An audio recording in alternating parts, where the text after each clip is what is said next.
বাড়িতে বানিয়েছিলাম egg chicken chowmein. তার জন্য প্রথমে কিছুটা বোনলেস চিকেন নিয়ে ধুয়ে ভালোভাবে জল ঝরিয়ে নিয়েছি। তারপর এর মধ্যে দিয়ে দিয়েছি আদা রসুন বাটা, স্বাদ মতো নুন, সোয়া সস, লঙ্কার গুঁড়ো, হলুদ গুঁড়ো আর কর্নফ্লাওয়ার, আর দিয়ে দিয়েছিলাম চিকেন কারি মশলা। তারপর এটাকে ভালোভাবে মাখিয়ে কিছুক্ষণ রেখে দিয়েছিলাম। আর সময় আমি আর মা মিলে সমস্ত সবজিগুলো কেটে নিয়েছিলাম। আমরা কেটেছি গাজর, বরবটি, আলু, বাঁধাকপি, ক্যাপসিকাম, পেঁয়াজ, কাঁচা লঙ্কা।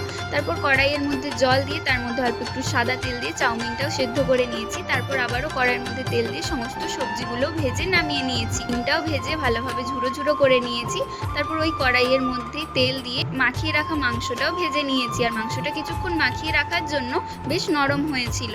তারপর আবার কড়াইয়ের মধ্যে তেল দিয়ে পেঁয়াজ আর কাঁচা লঙ্কাটা দিয়ে ভালোভাবে ভেজে ম্যাগি মশলা দিয়ে আর সমস্ত ভেজে রাখা সবজিগুলো, soya sauce, chilli sauce, tomato sauce সব কিছু দিয়ে অল্প অল্প করে সেদ্ধ করা চাউমিনটা দিয়ে সব কিছু ভালোভাবে মিক্স করে আমাদের রেডি হয়ে গেছে এগ চিকেন চাউমিন।